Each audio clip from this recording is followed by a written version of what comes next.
সপ্তাহ গত হলেও রিপনের সাথে এখনো সহজ হতে পারেনি শবনম। দেখতে এসে হঠাৎ বিয়ে বলে আগে থেকে জানাশোনার কোন ব্যাপার নেই। অর্নাস প্রথম বর্ষে পড়ালেখা করা শবনমের কাছে বাইরের রঙিন দুনিয়া কেবলই উন্মোচিত হচ্ছিল। সেই মুহূর্তে বিয়ে করার মোটেও কোন ইচ্ছে ছিল না তার। কোথায় বন্ধুদের সাথে ঘুরবে বেড়াবে, একসাথে হুল্লোড় করবে তা না, বিয়ে দিয়ে তাকে ঘরবন্দি করার প্ল্যান করা হয়েছে। গত সপ্তাহে তার সব বন্ধুরা মিলে সেন্ট মার্টিন থেকে ঘুরে এলো, আর সে কিনা একা একা ঘরে বসে টিভি দেখছে। বিরক্ত হয়ে টিভি বন্ধ করে শবনম। মেজাজ খারাপ হচ্ছে তার। বাবার সাথে যুদ্ধ করে ও বিয়ে আটকাতে পারেনি শবনম। এত ভালো পাত্র নাকি সবসময় পাওয়া যাবে না। মুখ বাকাল সে। হুহহ, কি এমন ভালো পাত্র? কুয়েট পাস ইঞ্জিনিয়ার, এখন স্কলারশিপ নিয়ে আমেরিকা পড়তে যাবে। সে নিজে কি কম নাকি? চাইলে সেও ডাক্তার ইঞ্জিনিয়ার হতে পারত। নেহাত ব্যবসা করবে বলে কমার্সে পড়েছে। এখন যে বিশ্ববিদ্যালয়ে বিবিএ পড়ছে সেটা টপ র্যাঙ্কড। 2 বছর পরে নিজ চেষ্টায় আমেরিকা যেতে পারবে সে। বাবা এসব কিছুই বুঝল না, নিজের মতামত চাপিয়ে দিল তার উপর। ফেসবুক খুলতেই বন্ধুদের সেন্ট মার্টিন ট্রিপের ছবি নিউজফিড জুড়ে। রাগে ক্ষোভে ফোন বন্ধ করে দিল শবনম। 2 সপ্তাহ গত হলেও এখনো পর্যন্ত কোথাও যাওয়া হয়নি ওর। রিপন এখন ভীষণ ব্যস্ত তার আমেরিকা যাওয়ার কাগজ তৈরিতে। মূলত বিয়েটা এত তাড়াহুড়ো করার কারণও এটা। হাতে আর 2 সপ্তাহ আছে, এরপর 1 বছরের জন্য গায়েব হয়ে যাবে ব্যাটা। গেলেই ভালো হবে, অন্তত 1 বছরের জন্য এই গৃহবন্দী অবস্থা থেকে মুক্তি মিলবে তার। আনমনা হয়ে মোবাইলে বিয়ের ছবিগুলো বের করে। একদম ঘরোয়া আয়োজনের বিয়ে বলে ঘরেই সেজেছিল শবনম। তার ছোট খালা সাজিয়ে দিয়েছিল তাকে। অনিচ্ছায় মুখ গম্ভীর করে বসে আছে সে। তারই পাশে হাসি মুখের রিপনকে বসে থাকতে দেখল। 5-8 লম্বা রিপনের মাঝারি মানের মুখটিতে সেই হাসি বেশ মানিয়ে গেছে। ওরই দিকে মুগ্ধ দৃষ্টি নিয়ে তাকিয়ে আছে মানুষটা। রিপনকে দেখে মেজাজ আরেকবার নতুন করে খারাপ হলো তার। এই লোকটার কারণেই তার এই অবস্থা। সেদিন যদি লোকটার ওকে পছন্দ না হতো তাহলে আজ সেও সেন্ট মার্টিন ট্রিপের ছবি আপলোড করতে পারত। বদলোক একটা। ফোনটা বিছানার আরেক প্রান্তে ছুঁড়ে দিল সে। শবনম, আমরা বেরোচ্ছি। মা আর টুনিকে খালার বাসায় নামিয়ে দিয়ে আমি একটু মতিঝিল যাব ব্যাংকের কাজে। তুমি বাসায় একা থাকতে পারবে তো নাকি বাসায় যাবে? রিপনকে ঘরে ঢুকতে দেখে বিছানায় উঠে বসল শবনম। বাবার উপর অভিমান করেছে শবনম, কাজেই বাসায় সে যাবে না। বিয়ের পর থেকে যায়নি। সে মাথা নাড়ল না। আমি বাসাতেই থাকব। ভেবে বলো, মা আর টুনির ফিরতে দেরি হবে, আমারও হয়তো ফিরতে রাত হতে পারে। শবনম গোয়ারের মতন মাথা নাড়ল। বললাম তো থাকতে পারবো। রিপন কাঁধ ঝাঁকাল। As your wish. আমি গেলাম তবে। কাঁধে ব্যাগ ঝুলিয়ে রুম থেকে বেরোল রিপন। শবনম আবার বিছানায় গা এলিয়ে দিল। দরজা লাগানোর তাড়া নেই ওর। মণিখালা আছে, সে লাগিয়ে দেবে। শাশুড়ি মা কিছু মনে করলে করতে পারে, তবে মনে হয় না করবে। তার শাশুড়ি মা বেশ কিউট আছে, রাগারাগি করার মতো মানুষ না সে। এই কদিনে এতটুকু বুঝেছে শবনম। আলস্য চেপে ধরেছে তার শরীরে। আসলে শবনমের স্বভাব এমনই, মন খারাপ থাকলে ওর শুধু ঘুম পায়। এখন বেলা 12টা, এখনো নাস্তা করেনি সে। ফোন হাতে নিয়ে আবার রেখে দিল। কি হবে দেখে? শুধু শুধু মন খারাপ হবে। শবনম চোখ বুজে পড়ে রইল। ঘুম যখন ভাঙল তখন জমাট অন্ধকার চারিদিকে। শবনম পাশ ফিরতে গিয়ে টের পেল কেউ তাকে জাপটে ধরে শুয়ে আছে। হঠাৎ করেই প্রচণ্ড ভয় ঘিরে ধরল তাকে। বাসায় তো কেউ ছিল না, তাহলে কে তাকে জড়িয়ে ধরে আছে? অশরীরী ভয় জেকে ধরা মাত্রই চোখ বুজে তাৎস্বরে চেঁচিয়ে উঠল শবনম, উ, ভূত ভূত ভূত। তখনই রুমের বাতি জ্বলে উঠল আস্তে। মেয়ে, এখানে ভূত পেলে কোথায়? আমি তোমার স্বামী রিপন। শবনমের মুখ চেপে ধরে রিপন। শবনম ঝাটকা মেরে রিপনের হাত সরায়। আপনি কখন এলেন? আর এসে এভাবে ঘর অন্ধকার করে শুয়ে আছেন কেন? রিপন বিছানায় পা ছড়িয়ে বসল। তো কি করব? বাতি জ্বালিয়ে তোমার ঘুম ভাঙাই আর তুমি চেঁচিয়ে বাড়ি মাথায় তোলো? শবনম মিয়ে গেল। আমি কখন আপনার সাথে চেঁচালাম? চোখের কোণে হাসি নিয়ে রিপন পাল্টা জবাব দেয়, চেঁচাওনি, কারণ আমি সে সুযোগ তোমাকে দেইনি। তোমার বাবা বলেছেন আচমকা ঘুম ভাঙলে তোমার মেজাজ খারাপ হয়। শবনম অবাক হলো, এই লোক এটাও জানে? বুকের কোণ এক কোণে ভালো লাগার হালকা বাতাস ছুঁয়ে গেল, কিন্তু সেটা প্রকাশ না করে মুখ গম্ভীর করে রইল। রিপন এবার মুচকি হাসে, একটু হাসলে তোমার ট্যাক্স দিতে হবে না। মানে? বিরক্তি প্রকাশ করে শবনম। রিপন আচমকা ওর কাছে চলে এলো, ছেড়ে রাখা চুলগুলো ফুদি উড়িয়ে দিল। সবসময় মুখটা এমন তেতো বানিয়ে রাখো কেন? একটু মিষ্টি করে কথা বলতে পার না? না পারি না, আপনাকে আমার ভালো লাগে না। শবনম বিছানা ছেড়ে উঠতেই রিপন ওর হাত ধরে টানল। তার মুখটা এখনো হাসি হাসি। আমার প্রতি এত বিরক্তি কেন? কি করেছি আমি? বিয়ে করেছেন। শবনমের উত্তরে কিছুক্ষণ ওর মুখপানে তাকিয়ে রইল সে, তারপর ঘর কাঁপিয়ে হাসতে শুরু করল। শবনমের বিরক্তি সীমা ছাড়াল। এই লোকের এমন উদ্ভট হাসির কারণ সে খুঁজে পেল না। সবসময় দেখছে ও যাই করছে তাতেই লোকটা মজা পাচ্ছে। এমনকি এই যে এতদিন ধরে শবনম ওর সাথে দূরত্ব বজায় রাখছে তাতেও সে বিরক্ত হয়নি। সে থমথমে মুখ নিয়ে রিপনকে দেখছে। বিয়ে করে দোষ করেছি? কেন? তুমি কি জীবনে বিয়ে না করার পণ করেছিলে? করতাম, তবে পরে বন্ধুদের সাথে ঘুরে বেরিয়ে নিজের স্বাধীন জীবন উপভোগ করে বিয়ে করতাম। এখন কি হলো? সবাই বেড়াতে যায় আর আমি আপনার বাড়িতে পড়ে পড়ে ঘুমাচ্ছি। এসবই হয়েছে আপনার কারণে। আপনি সেদিন আমাকে পছন্দ না করলে আজও আমি সিঙ্গেল থাকতাম। এবার একটু গম্ভীর হলো রিপন। বিষাদের ছায়া পড়ল মুখের রেখায়। এই জন্যই আমার থেকে দূরে থাকা হয়? কেন? বিয়ের পর ঘোরাঘুরি করা যায় না? আমার সাথে ঘুরবে? শবনম মাথা নাড়ে। স্বামীর সাথে ঘোরা আর বন্ধুদের সাথে ঘোরার পার্থক্য আছে। দুটো দুরকম ব্যাপার। আপনি বুঝবেন না। রিপন হতাশ হয়ে শবনমকে দেখল। মেয়েটার ভাবনা চিন্তা যথেষ্ট ইম্যাচিওর। সে শবনমকে শান্ত করতে বলল, আচ্ছা ঠিক আছে, আমি তো আর 2 সপ্তাহ আছি।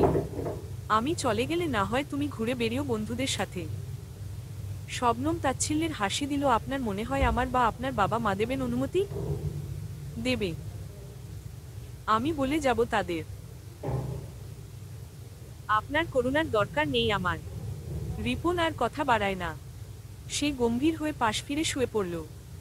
মেয়েটা তাকে বোঝার কোন চেষ্টাই করছে না। কোথায় ভেবেছিল বউকে নিয়ে দেশ বিদেশ চড়ে বেড়াবে। গত 15 দিন গাধার মতো দৌড়ে আমেরিকা যাওয়ার প্রসেসিং করল। ভেবেছিল আজ থেকে বাকি 15টা দিন শবনমকে সময় দেবে। মেয়েটা বিশেষ কথাটা বলে না ওর সাথে। সময় দিয়ে যদি ওর সাথে সম্পর্কটা সহজ করা যায়। কিন্তু এত দেখি একেবারেই বাচ্চামো স্বভাবের মেয়ে। বউ, তুমি খাইয়া নিলা? রিপন বাবাজি তো এখনো খায় নাই। আপা আর টুনিমা আসবে না শুই না কইল তোমার লগে খাইব। শবনম থতমত খেল। রিপন না খেয়ে ওর জন্য অপেক্ষা করছে এটা তো সে জানে না। আমি তো জানি না খালা। আচ্ছা, ওনাকে ডেকে নিয়ে আসি। রিপনকে একবার ডাকতেই সে উঠে বসল। শবনম জানতে চাইল, আপনি দুপুরে খাননি? রিপন মাথা নাড়লে শবনম বলে, ওহ, আমি তো খেয়ে নিয়েছি। বেশ করেছ। রিপন উল্টো ঘুরে শুয়ে পড়ল। আপনি খাবেন না? শুয়ে যাচ্ছেন কেন? খাবো না, ইচ্ছে করছে না। রিপন ওভাবেই শুয়ে থাকে। শবনম তবুও দাঁড়িয়ে রইল। মনে হচ্ছে ওর খেয়ে নেওয়ার কথা শুনে রাগ করেছে মানুষটা। শুনুন, চলুন খাবেন। খাবো না বললাম তো। আরে খাবেন না কেন? আমি তো জানতাম না যে আপনি আমার জন্য না খেয়ে বসে আছেন। রিপন উঠে বসল। শবনমের চোখে চোখ রেখে জানতে চাইল, তুমি কি চাও আমি ভাত খাই? শবনম দ্বিধা নিয়ে মাথা দোলায়। তাহলে নিজ হাতে ভাত মেখে খাইয়ে দাও আমায়। শবনম চমকে তাকায়। এরকম একটা প্রস্তাব আসবে ঘুণাক্ষরেও টের পায়নি। গত 15 দিনে ওকে বিশেষ বিরক্ত করেনি লোকটা, অথচ আজ কেমন যেন করছে। আকাশকুসুম ভাবতে ভাবতে প্লেটে ভাত তরকারি নিয়ে ফেরত এলো শবনম। রিপনের সামনে বসল। এই যে আপনার ভাত।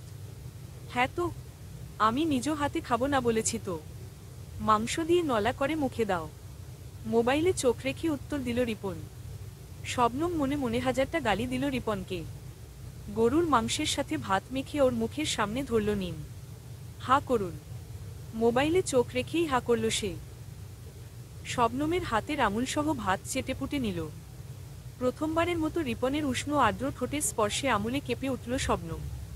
নিজের অজান্তেই গালদুটোতে জমা হলো শরীরের সমস্ত রক্ত। দ্বিতীয় লোকমা তুলে দিতে গিয়ে দেখল তার আঙুলগুলো কাঁপছে থরথর। অস্বস্তি নিয়ে রিপনের দিকে তাকাতেই টের পেল বদলোকটা মিটিমিটিয়ে হেসে তাকেই দেখে যাচ্ছে। কফি খাবে? টিভিতে মন দিয়ে দিলওয়ালে দুলহানিয়া দেখছিল শবনম। নায়ক নায়িকাকে নানাভাবে জ্বালানোর চেষ্টা করছে আর নায়িকা রেগে যাচ্ছে। তাই দেখে শবনম ক্ষণে ক্ষণে হেসে উঠছে। এমন মুহূর্তে রিপনের হঠাৎ উদয় হয়ে কফি খাওয়ার প্রস্তাব দেওয়াকে মোটেও ভালো চোখে দেখছে না সে। বিরক্ত হয়ে উত্তর দিল, আমি কফি খাই না। সেদিনই তো দেখলাম মণিখালাকে কফি বানিয়ে দিতে বললে। এমনি বলেছি, টুনির সাথে খাবো বলে বলেছিলাম। রিপন হেসে বলল, আজ তাহলে আমার সাথে খাও। আমার কফি খেতে খুব ইচ্ছে করছে, বাট একা ভালো লাগবে না। খাবো না বললাম তো। কেন বিরক্ত করছেন? দেখছেন না মুভি দেখছি? শবনম ভ্রুকুটি করল। রিপন অবশ্য হার মানল না। ঘুরে মুভি দেখেই হৈ হৈ করে উঠল, আর এটা তো আমার ফেভারিট মুভি। অলরেডি 2 বার দেখেছি। তোমার সাথে বসে আজ আবার দেখব। তবে তার আগে আর সহ্য হলো না শবনমের। 2 দিন ধরে আঠার মতো পিছু লেগে আছে রিপন। নানাভাবে ওর সাথে আলাপ জমানোর চেষ্টা করছে। রিপন কাছে আসার প্রয়াস করছে, বুঝতে পেরেই শবনম নিজেকে আরও গুটিয়ে নিয়েছে। ভাগ্যিস গতকাল শেষ পর্যন্ত তার শাশুড়ি মা আর টুনি ফিরে এসেছিল। তা নয়তো এই লোক নির্ঘাত কাল ওর সাথে কিছু করে ফেলত। আজ দুপুরে ওদের দাওয়াত ছিল শবনমের মামার বাসায়। ফিরতে ফিরতে সন্ধ্যা। কাপড় পাল্টে ফ্রেশ হয়ে টিভিতে মুভি ছেড়ে বসেছে সে। কিন্তু রিপন মনে হচ্ছে না ছবি দেখতে দেবে। টুনি উঠে দাঁড়ায়। রিপন অবাক হয়ে জানতে চাইল, তুমি কোথায় যাচ্ছ আবার? ছবি দেখবে না? শবনম দাঁতে দাঁত চেপে বলে, আপনি দেখতে দেবেন? আমি যাচ্ছি টুনির রুমে। আপনি আবার দেখুন আপনার 5 বার দেখা মুভি। আরে তুমি রাগ করলে নাকি? এই বোন শোন। আরে শোন না। বলতে বলতে দৌড়ে দরজার কাছে চলে এলো রিপন। শবনম দাঁত কিরমির করে, সরুন সামনে থেকে। রূপ যা ও দিল দিওয়ানে। পুছু তো ম্যায় যারা। আরে লাড়কি হ্যায় ইয়ানা জাদু। খুশবু হইয়া নেশা। টিভির গানের সাথে তাল মিলিয়ে অভিনয় করেছে রিপন।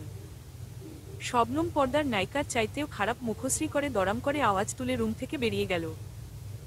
রাতে খাওয়ার টেবিলে শবনমের শাশুড়ি কথা পারলেন, রিপু তোর সব কাজ তো গুছিয়ে এনেছিল তাই না? রিপন মাথা দুলায়। রিপনের মা বললেন, তোর বাবা তোদের হানিমুনের ব্যাপারে জানতে চাইছিল। তোরা কোথাও বেড়াতে যাবি না? শবনম মুখ নামিয়ে খাচ্ছিল। এ কথা শুনে সে তার মুখখানা আরও নামিয়ে নিল। রিপন ওকে দেখে নিল একবার আর চোখে।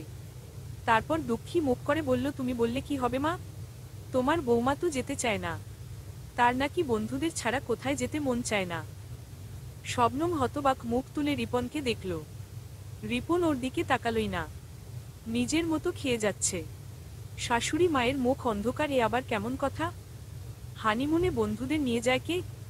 তোদের নতুন বিয়ে, নিজেদের মধ্যে জানাশোনা বাড়াতে কোথাও বেড়াতে যাবি। সঙ্গে 10 জন থাকলে কি আর জানাশোনা হবে? শবনমের গলায় খাবার আটকে গেল। খুব খুব কাশতেই রিপন পানির গ্লাস বাড়িয়ে ধরল। শবনম কটকটে দৃষ্টিতে তাকিয়ে রিপনকে ভস্ম করে দিতে চাইল। পানি না খেয়ে শাশুড়িকে বলল, আমি মোটেও এমন আবদার করিনি মা। উনি বাড়িয়ে বলছে। শবনম কাঠ গলায় জবাব দিতেই টুনি ফিক করে হেসে দিল। রিপন ওর মাথায় গাঁটটা দিয়ে জানতে চাইল, তুই হাসছিস কেন? কি বুঝে হাসছিস? আমি আবার কি করলাম? হাসাটা ক্রাইম তা জানতাম না। শাশুড়ি মা বিরক্ত হলেন, তোরা থামতো। শবনম মাম্মি, কেন যেতে চাইছ না বলতো? কদিন পরে রিপন চলে যাবে, তখন মন চাইলেও আর ওর সাথে বেড়াতে পারবে না।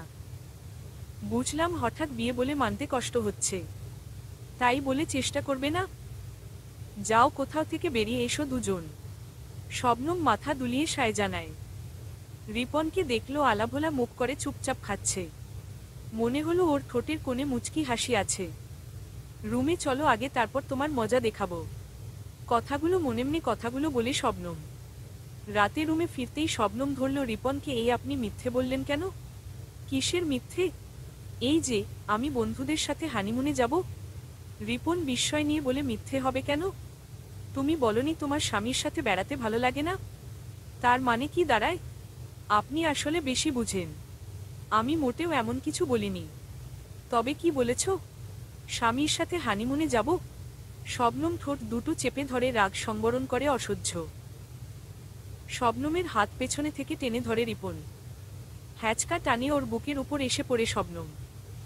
দু হাতে কোমর জড়িয়ে ধরে কানে ফিসফিস করে, এই অসহ্য আমাকেই সহ্য করতে হবে বাকি জীবন, বুঝলে? যেমন তোমাকে সহ্য করছি এখন। মন চায় তোমাকে বুকে জড়িয়ে আদরে ভরিয়ে দেই, কিন্তু তা করছি না। হঠাৎ রিপনের কাছে আসা জড়িয়ে ধরায় শবনমের শরীর জুড়ে ভূমিকম্প। একটা শিরশিরে অনুভূতি টের পেল। কম্পিত ফুটবল কণ্ঠে বলল, কি করছেন? ছাড়ুন আমাকে। রিপন ওর কানের পেছনে ঠোঁট ছোঁয়ায়, যদি না ছাড়ি? শবনমের শরীরের রক্তকণিকাগুলো ততক্ষণে পাগল হয়ে ছোটাছুটি করতে শুরু করেছে। রিপন যদি আর কিছুক্ষণ এমন জড়িয়ে থাকে তাহলে নির্ঘাত অজ্ঞান হয়ে যাবে সে অনুনয় করল, প্লিজ ছাড়ুন। আচমকা ওকে ছেড়ে দিল রিপন। যাও, ছেড়ে দিলাম। একটা কথাও না বলে রিপন রুম ছেড়ে চলে গেল। শবনম মাথা নিচু করে দাঁড়িয়ে রইল। আচ্ছা, রিপন কি রাগ হলো ওর উপর? এভাবে চলে গেল কেন? মনটা ভার হয়ে গেল ওর। রিপন কাছে এলে মিশ্র অনুভূতি হয় ওর। রাগ আর ভালো লাগা মিলেমিশে কেমন যেন অন্য এক জগতে চলে যাওয়া। মনটাকে কিছুতেই চিনতে পারছে না শবনম। তবে কি রিপনকে একটু একটু ভালো লাগছে তার? পরের দুটো দিন রিপন সারাদিন গায়েব। সন্ধ্যায় এলেও শবনমের সাথে তেমন কথাবার্তা বলে না। উপেক্ষা করে চলা, যাকে বলে তাই করছে শবনমকে। তাতে শবনমের মনটা আরো বেশি উদাস হয়ে আছে। একা বসে ভালো লাগছিল না। আর বৃষ্টি বৃষ্টি আবহাওয়া বলে বিকেলে চা বানাতে গেছিল রান্নাঘরে, তখন টুনি এলো। এই ভাবি, তোমাদের কি হয়েছে গো? ভাইয়া তার ফ্লাইটের ডেট এগিয়ে এনেছে কেন? মমম মানে? শবনম টুনির কথার আগামাথা ধরতে পারে না। টুনিও আকাশ থেকে পড়ে, তুমি কিছু জানো না? শবনম মাথা নাড়ে। ভাইয়ার ফ্লাইট ছিল আগামী মাসের 5 তারিখ। ভাইয়া পরশুর ডেট নিয়েছে। তার নাকি কি কাজ আছে ওখানে। কিন্তু আমি জানি কোন কাজ নেই। তোমার উপর অভিমান করেছে নির্ঘাত। তুমি বুঝি ভাইয়াকে পছন্দ করছো না? আসলে কি জানো, ভাইয়া বেশ নরম মানুষ। জোর করে কিছু করতে পছন্দ করে না। কেউ যদি কোনোভাবে বুঝায় তাকে ভাইয়ার পছন্দ না, তাহলে সে তার কাছ থেকে সরে আসে। ভাইয়া মনে হয় তোমার কোন ব্যবহারে কষ্ট পেয়েছে।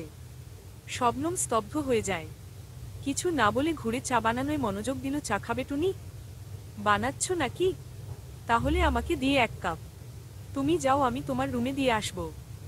টুনি চলে গেলে শবনম তার আড়াল করা চোখের জল ওড়নার কোণে মুছে নিল। মনের মধ্যে দ্বিধা। লোকটার শেষমেশ তার জন্য এরকম সিদ্ধান্ত নিল। নিজেকে কেমন যেন দোষী মনে হয়। ভালো লাগছে না কিছু। টুনিকে চা দিয়ে 1 কাপ চা নিজের জন্য নিয়ে ঘরে এসে বসল। টিভি চালিয়ে দিল বটে, তবে টিভির দিকে তাকালো না একবারও। তার কানে কেবল টুনির বলা কথাগুলো বাজছে। চা খাওয়ার কথাও ভুলে গেছে সে। কান্না পাচ্ছে কেন তার? মাঝরাতে বাজ পড়ার শব্দে ঘুম ভেঙে যায় শবনমের। ভয়ে চিৎকার করে উঠে বসে সে। জানালার থাইগ্লাসগুলো থেকে থেকে কেঁপে উঠছে। বাতাসের সা শব্দ দরজা ভেঙে ফেলতে চাইছে। শবনম ভয় জর্সর হয়ে খাটের আরেক কোণে চেপে আসতেই দুটো হাত তাকে আগলে নিতে চাইলে শবনম চেঁচিয়ে ওঠে, কে? শোষো শাস্তে। আমি রিপন। ভয় পাচ্ছ কেন? আমি আছি তো। আশ্বস্ত হয় শবনম। রিপনের হাত দুটো জড়িয়ে ধরে, আপনি এতক্ষণ কোথায় ছিলেন? আমি ভয় পাচ্ছি দেখতে পাচ্ছেন না? পাচ্ছি। তোমাকে ধরলে যদি রাগ কর। কথাটা শুনেই মেজাজ চড়ে গেল শবনমের। আজব মানুষ আপনি। যখন ধরা উচিত তখন ধরেন না, আর যখন ধরা উচিত না তখন জোরাজোরি করেন। রিপন এই আধারেই শব্দ করে হাসল। এমন পরিস্থিতিতেও তুমি আমাকে বকছ? শবনম থতমত খেয়ে নিশ্চুপ হয়ে গেল। কেউ কারো চেহারা দেখছে না। দুজনার হাতজোড়া একে অপরকে স্পর্শ করে আছে। শবনমের হাত দুটো বুকের কাছে টেনে নিতেই রিপনের গায়ে হেলে পড়ে সে। বুকের কাছে মাথা থাকায় রিপনের হার্টের দীপদীপ শব্দ স্পষ্ট শুনতে পাচ্ছে সে। আমি কি তোমাকে খুব বেশি বিরক্ত করি বোন? রিপনের নরম কোমল কণ্ঠ শুনে শবনম শান্ত হয়ে বসল। শবনমের কোন উত্তর না পেয়ে রিপন দীর্ঘ শ্বাস ফেলে, আর মাত্র কয়েকটা দিন, তারপর তুমি স্বাধীন। তোমার ইচ্ছে মতো চলতে পারবে।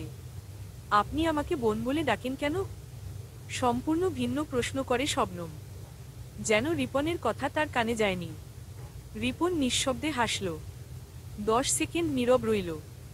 হাত ছেড়ে দিয়ে দুহাতে ওর কোমরে বেড়ি দিয়ে আরও একটু কাছে টেনে কানের কাছে মুখ নেয়। চারপাশে গাছপালা ঘেরা জায়গায় থেকেছো কখনো? সবুজে যেমন চোখের শান্তি তেমনই মনের। বনে যেমন শান্ত পরিবেশ আছে তেমনই আছে রহস্য, আছে ওয়েল্ডনেস। তোমাকে আমার তেমনই মনে হয়, কিছুটা শান্ত, কিছুটা রহস্যময়তা, কিছুটা ওয়েল্ডনেস। রিপনের বুকের ধুকপুকের সাথে নিজের বিবরণ শুনে ঘোর লেগে যাচ্ছে শবনমের, যেন নিজেকে নতুন করে চেনা। সত্যিই কি সে এমন এত গুণে গুণান্বিত? কারো চোখে এতটা স্পেশাল? সত্যি বলতে মনটা তুলোর মতো হালকা হয়ে যায়, প্রজাপতির মতো ডানা মেলে উঠতে চায়। অনেকক্ষণ কোন সাড়া না পেয়ে রিপন ডাকে, এই যে ম্যাডাম। নিজের প্রশংসা শুনতে শুনতে ঘুমিয়ে পড়লেন নাকি? না, জেগে আছি তো। তাহলে কথা বলছো না যে? আপনার কথাগুলো ভাবছি। সত্যিই কি আমি এমন? রিপন হাসল মিষ্টি করে, নাকি শবনমের কাছে মিষ্টি লাগলো? অন্ধকারের মজা কি জানো? কি? আলোতে আমরা যা করতে পারি না তা সহজেই করিয়ে নেয়। এই যে তুমি আমাকে জড়িয়ে ধরেছ, দিনে হলে এত সহজ হতো না। শবনম নিজেকে সরিয়ে নিতে চাইলে রিপন ও কেয়ার ও গভীর করে আগলে নেয়। এত সহজে ছাড়ছি না ম্যাডাম, যত যাই কর। আপনি খুব পচা, সবসময় জোর করেন। আচ্ছা, আর তুমি বুঝি খুব ভালো? সবসময় আমার সাথে ঝগড়া কে করে শুনি? আপনি। বলেই শবনম মুচকি হাসে। জানে আধারে ওকে দেখতে পাচ্ছে না রিপন। আজ রিপনের সাথে কথা বলতে খুব ভালো লাগছে তার। মনটা হালকা হয়ে যাচ্ছে, এতদিনের অভিমানের বরফ গলে যাচ্ছে। মনে হচ্ছে বিয়ে করাটা খুব একটা খারাপ না। এমন মুহূর্তে জোরে বাজ পড়ার শব্দে কেঁপে উঠল আকাশ। বিদ্যুতের ঝলকানিতে চারিদিকে আলোর বিচ্ছুরণ। শবনম ভয় পেয়ে শক্ত বাঁধনে জড়িয়ে ধরে রিপনকে ও মাগে। যাক বাবা, যা আমি করতে পারিনি তা প্রকৃতি করে দিল। আজকের ঝড়টা আমার জন্য আশীর্বাদ দেখছি। শবনম লজ্জা রাখা হয়ে রিপনের বুকে মুখ লুকায়। রিপন শবনমের কপালে অধর স্পর্শ করে, কিন্তু একটা জিনিস মিস করছি। কি? প্রশ্নটা করেই বুঝতে পারল বোকার মতো কাজ করে ফেলেছে। কারণ রিপন হাসতে শুরু করেছে কিটকিট করে। এই আধারে তোমার লজ্জা রাখা মুখটা দেখতে পাচ্ছি না। মিস করে গেলাম যে। রিপনের বুকে আলতো কিল দেয় শবনম। খুব খই ফুটেছে মুখে, তাই না? তোমারও। এতদিন তো কথাই বলনি। শবনমের হঠাৎ মন খারাপ হয়ে যায়। সে চুপ করে গেল। রিপন জানতে চাইল কি হলো। মন খারাপ? আপনি ফ্লাইটের ডেট এগিয়ে এনেছেন কেন? কি করব? বউ যদি কাছে না আসে, কথা না বলে, তবে দেশে থেকে লাভ কি? এর চাইতে আমেরিকা যেয়ে কাউকে ডেট করব। কি মেরে ফেলবো একেবারে? কেন মারবে? তুমি তো আমাকে পছন্দ কর না, ভালোবাসো না। তাহলে কেন মারবে? আপনার বউ যে, তাই। আমাকে রেখে অন্য কারো দিকে চোখ দিলে খবর আছে। কি খবর করবে শুনি? বিয়ের 20 দিন গত হয়েছে, একটা চুমুই তো দাওনি। সে বলে আমার খবর করবে? খুব জানা আছে তোমার দৌড়। আমি কাছে আসতে চাইলেই তো ভয় পালাও। আর বলে কি? কথা শেষ করার আগেই রিপনের অধৈর্যরা শবনমের অধরে বন্দী হয়। আচমকা এমন মধুর আক্রমণে রিপন দিশেহারা। বুঝতে যতটুকু সময় লেগেছে, তারপর নিজে সমানতালে তাল মেলাল। মিনিট খানেক পরে দুজনই হাঁপাচ্ছে, নিঃশ্বাসের জন্য হাঁসফাঁস করছে। শবনম হাঁফাতে হাঁফাতে বলে, ফের যদি এমন কথা শুনি তবে স্রেফ খুন করে ফেলব। আর আমি এমন খুন হতে বারে বারে রাজি আছি। এমন ঝড়ের রাত আমার জীবনে বারবার আসুক। বউকে এভাবে বারবার পাই। রিপন ফিসফিস করে কথাগুলো বলতেই শবনম লাজে মরমে কুকড়ে গেল। নিজের কাণ্ডে নিজেই অবাক। এত ডেসপারেট কিভাবে হলো সে? শুনুন, আপনি এত তাড়াতাড়ি যাবেন না প্লিজ। নিজের মুখের কথায় নিজেই অবাক হলো। এমন কিছু সে বলতে চায়নি, অথচ বলে ফেলেছে। কি হয়েছে আজ ওর? হতাশ হয়ে হার মেনে নিল মেয়েটা। রিপন ওর অবস্থার পূর্ণ ফায়দা ওঠালো। থেকেই বাকি হবে? তুমি তো আমার সাথে বেড়াতে যাবে না? যাব। হানিমুনে যাব আপনার সাথে। সত্যি? হ্যাঁ। বাতিটা জ্বালাবো একটু? শবনম আঁতকে উঠল, কেন? তোমার চাঁদ মুখটা দেখব বোন। প্রথম স্পর্শ দেওয়ার পর তোমার লজ্জারানা মুখটা দেখে একটা গান গাইব। প্লিজ জ্বালাই। শবনম চুপ। কি বুঝে মোবাইলের ফ্ল্যাশ জ্বালিয়ে শবনমের মুখের কাছে ধরে। মুগ্ধ চোখ তাকিয়ে রইল পাক্কা 1 মিনিট। মেয়েটা চোখ বুজে পড়ে আছে ওর গায়ের উপর। চোখের পাতা কাঁপছে, লাল অধর জোড়া একটু ফুলে আছে, গাল দুটো লালচে। রিপন ওর আঙুল দিয়ে শবনমের অধর ছুঁয়ে দিয়ে কানের কাছে মুখ লাগিয়ে গুনগুন করে, আর যাব না আমেরিকা। পেলাম যখন তোমার দেখা, তোমার বাড়ির পাশে বাড়ি ভাড়া করে থেকে যাব ঢাকা। সমাপ্ত। ঝড়ের রাতে